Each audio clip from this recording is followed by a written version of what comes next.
Pozdrav svima i dobrodošli, ja sam Andreja i hajde da malo pričamo o tome kako da nas neko ne iznervira.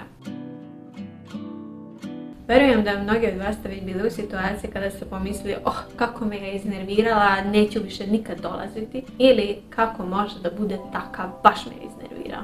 I u naletu besa i ljutnje osjetili se da vam srce počinje sve jače i jače da kuca, da vam temperature raste i da iz vaših usta izlaze reči koje ni ne mislite. I kada ta ljutnja, bes prođe, osjećali ste kao da ste izneverili sebe i pomislite trebao sam drugačije. Ovo nisam ja. Znači i neko uradi nešto ili kaže nešto i mi osjetimo određenu emociju i kažemo da uzrok našeg trenutačnog stanja se nalazi u toj drugoj osobi ili u situaciji. Ali šta se dešava? Mi ne reagujemo na reči ili dela, nego na ono što se dešava unutar nas, to jest na ono što smo mi pomislili u tom trenutku. Naprimjer, vaš partner nije uradio nešto što ste dogovorili da će da uradi. Vi osjetite bes i u naletu te emocije počinjete da vičete na njega. On zauzima odbrambeni stav, tebi ništa nije dovoljno i ulazite u svađu. Ali šta se dešava? Vi ne vičete na njega zato što on to opet nije uradio, nego na ono što vam prolazi kroz glavu u tom trenutku. Naprimjer, opet nije to uradio, uzima me zdravo za gotovo, sve moram sama da uradim. Šta će biti za 10 godina ako me sad ne poštuje ili ne uradi ove male sitnice? Neću ovo da trpim. I ove misli izazivaju vama osjećanje besa i ljutnje na koje vi reagujete. Znači, mi ne reagujemo na nešto van nas,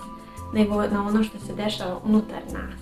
Pa šta da radimo u ovakvim situacijama? Kada primetite snažnu emociju, pa čak i tokom svađa, pokušajte da stanete i da postavite sebi pitanje. Šta se sad desilo? Odakle dolazi ova emocija? Šta sam pomislila? Kako sam ovo tumačio? I pokušajte da posmatrate vašu misao i šta se zapravo desilo? Da li to što vaš partner opet nije nešto uradio automatski znači da on vas ne poštuje i ne voli?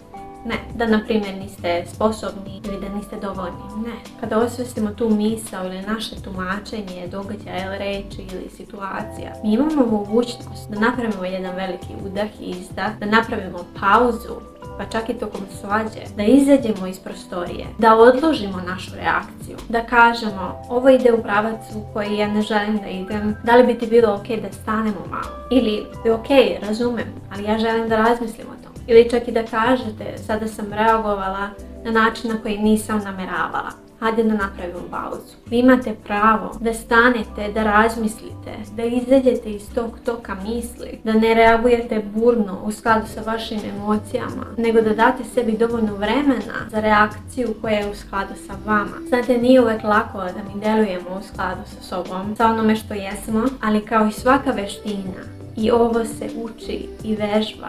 I vežbanjem postaje sve lakše i lakše da budemo svesni sebe i naših misli. Jer sjetite se, promjena nastaje kada smo svesni onoga što treba da se menja.